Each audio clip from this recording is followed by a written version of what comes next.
Quantas vezes você prometeu que seria a última?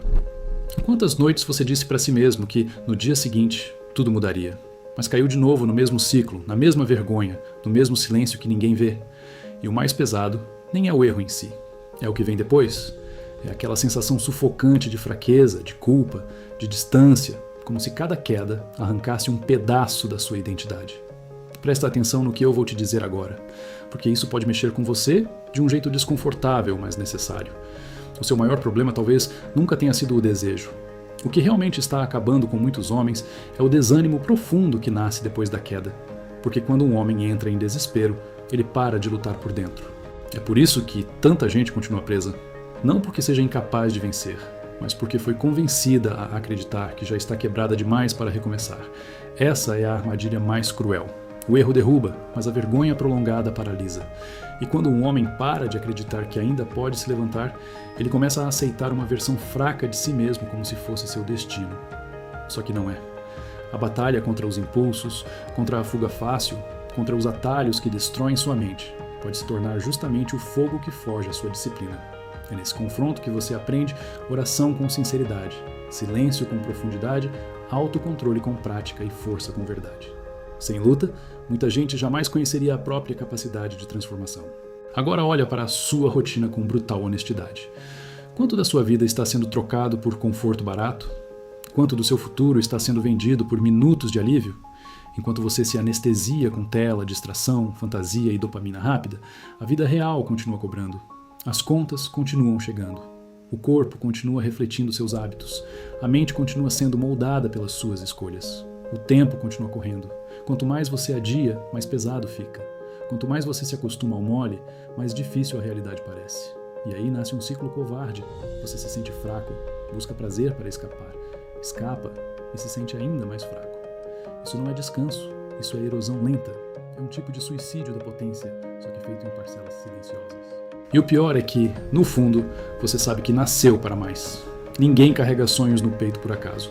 Ninguém sente esse incômodo interno sem motivo. Há algo dentro de você gritando que essa versão acomodada não combina com a vida que poderia construir. Pensa no peso da sua linhagem, na quantidade absurda de gerações que vieram antes de você, homens e mulheres enfrentando dor, escassez, medo, luta, perda, sobrevivência, até que a história chegasse no seu nome. E agora, chegou em você. Então a pergunta que dói é inevitável. Vai terminar em apatia? Vai terminar em rolagem infinita, compulsão, indecisão e promessas quebradas? Ou vai ser em você que essa linha começa a subir de novo? Porque ninguém é destruído só por grandes tragédias. Muita gente é enterrada por pequenas concessões repetidas todos os dias. A própria Bíblia mostra isso de forma brutal.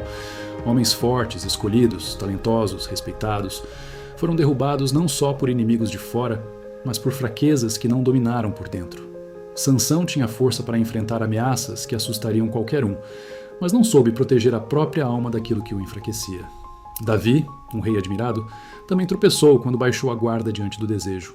Salomão, lembrado pela sabedoria, ainda assim foi se desviando aos poucos. Percebe o padrão? Não eram homens pequenos. Justamente por isso, a queda deles ensina tanto. Talento não substitui caráter. Unção não elimina vigilância. Potencial não garante destino. Um homem pode ter dons gigantescos e ainda assim perder visão, foco e direção se não souber governar a si mesmo. Muitos rapazes hoje estão cansados, dispersos, sem firmeza e pensam que o problema é falta de motivação. Nem sempre é. Muitas vezes o problema é a ausência de missão. Quando um homem não sabe para onde está indo, qualquer prazer imediato vira refúgio. Quando ele não tem um chamado claro, qualquer distração parece aceitável. Quando ele não construiu disciplina, qualquer impulso manda nele. Por isso, a mudança não começa só em parar de errar. Ela começa em preencher a vida com algo maior do que a fuga. Cuidar do corpo, organizar a mente, limpar o ambiente, cortar estímulos que alimentam a queda, levantar mais cedo, fazer o que é difícil, assumir compromissos reais, aproximar-se de Deus com verdade e parar de negociar com aquilo que vem te esvaziando.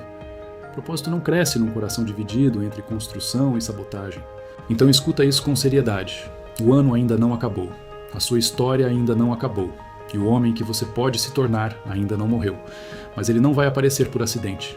Ele exige renúncia, decisão e repetição diária. Não adianta falar bonito, assistir conteúdo forte e continuar vivendo do mesmo jeito. Chega uma hora em que você precisa escolher entre prazer imediato e legado, entre alívio curto e paz profunda, entre continuar sendo arrastado ou finalmente assumir o volante da sua vida. Ninguém vai fazer isso por você. Ninguém vai entrar na sua mente e organizar o caos no seu lugar. Então levanta, encara o que precisa ser cortado e volta a construir sua vida com dignidade. Considere se inscrever no canal, deixar seu like e comentar o que esse vídeo despertou em você.